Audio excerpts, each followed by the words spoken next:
Congress. I want to welcome you all to this press conference with Mr. Rahul Gandhi. Indian Overseas Congress is in 32 countries. We have presence in US, Canada, in many parts of EU, Middle East, Asia Pacific, even Caribbeans, Australia, New Zealand. And we feel it is our responsibility to interact with larger audience on Indian Overseas Congress platform to really tell people about not just India, but our idea of India. We strongly believe in thriving democracy, inclusion, diversity, equality, justice, respect for everybody. And to us, democracy is the bedrock of our civilization. At present, some of us are concerned about what is going on in India in terms of capturing of institutions, control of media, sort of attack on civil society,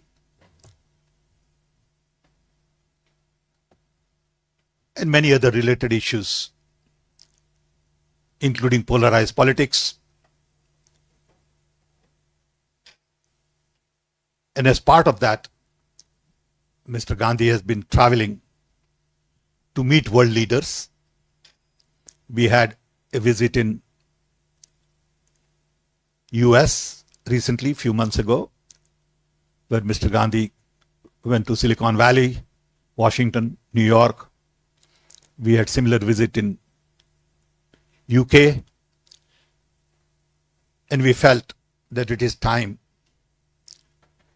we come to EU and meet with leaders here, go meet some people in Paris, Oslo, Hague. So this is part of a program. And the program started from Brussels. We had some very interesting meetings yesterday. And we are delighted that you have taken time out from your busy schedule to come and interact with us. So with this background, I'm going to request Mr. Gandhi to say a couple of words and then open up for broader interaction and question answers. He doesn't need introduction, and I believe that. So I'm not going to introduce him. He's our leader. The most important thing about him that I would like to mention is the yatra. He walked close to 4,000 kilometers in 150 days from south tip of India all the way to north. With him, 50 to 100,000 people walked along the way. He got a chance to meet people, listen to them, understand their issues. And I believe this way of reaching out to people was very unique. Of course, it has roots in Indian tradition. Buddha did this, Guru Nanak did that, Gandhiji did that, and many others in the past did that. He made a huge impact on the minds of people because walking 4,000 kilometers requires something unique, mentally, physically, emotionally. And Rahul could do that and carry people with him. So we are all proud of our leader. And here is Mr. Gandhi. Thank you, Sam. Thank you very much for coming here to this press conference. Sam mentioned most of it. We've been traveling abroad to meet different people, both from Europe and from our diaspora. And we've been doing this regularly now. We went to the United States. And now we've come to the EU, trying to get a sense of what is going on here and also to give people a little bit of a sense of what is going on back home. So happy to take your questions. Yes, please. I have three questions, if that's okay. Let's start. Can we do one at a time, please? Can we do one at a time? That's what I'll do. All right. See, the first question is, what was the main message for the parliamentarians here? And what do you expect from them? What do you expect from Europe? Have you come with any sort of expectation that you tell them, give them a message, and then you want them to do something? No. And it's more of a conversation than a message. I'm no one to come and give a message to the Europeans. It's an exchange of ideas about what is going on in India, what's going on here, the type of cooperation that we can do. So it's more of the frame is a conversation. We discussed with the parliamentarians across the board relationship between India and Europe, changing globe, transition, into a new sort of energy paradigm, into a new mobility paradigm. So that was what the discussion was about. Very fruitful. What's happening in India? What did you tell them? Could you elaborate a little bit, please?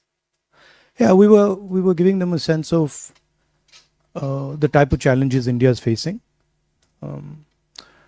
economic challenges, other challenges, the general sort of attack on the democratic institutions. So that's what we discussed. Go ahead. Yes. Can you speak a little louder? Welcome to Brussels, and thank you so much for organizing this. You're basically here on the eve of G20. Most of the European leaders are back in Delhi, and they're going to be meeting with Mr. Modi. They're going to be meeting with the government there. And my question to you is, do you feel with all of these... Sorry, can you hear me? We can hear you.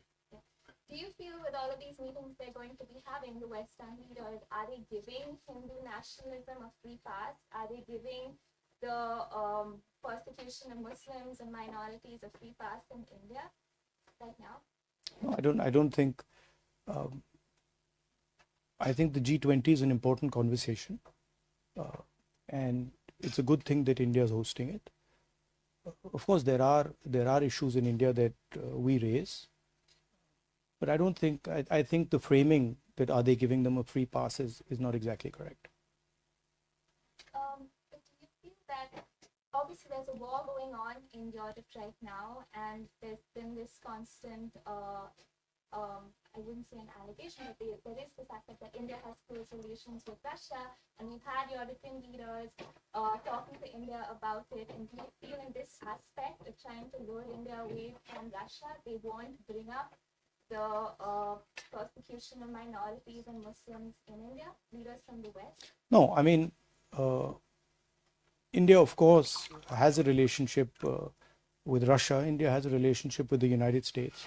India is a large country, and by nature of being a large country, it will have relationships with many other countries. So that's a normal thing. That's not, India has every right to have a relationship with whoever it wants. There is, of course, there are serious issues about the type of actions that are being taken with regards to institutions, with regards to democracy and stuff. And yeah, we would hope that there is a sense that there are underlying issues. Can I just have a follow-up? No, please just. Yes, sir. Dmitry Shkurko, National News Agency of Ukraine. We know that the Modi government takes quite cautious position on the conflict and the war Russia held against Ukraine.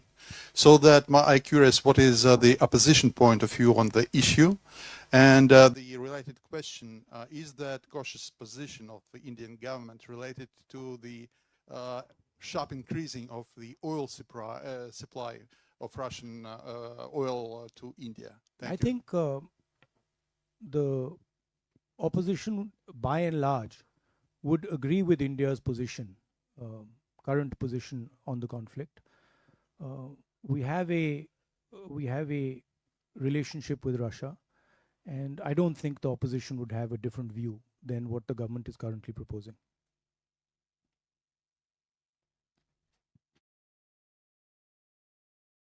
I'd like to ask a question related to Kashmir issue. And what would be your policy if you came into the power next elections, hopefully? And recently, 4 years before,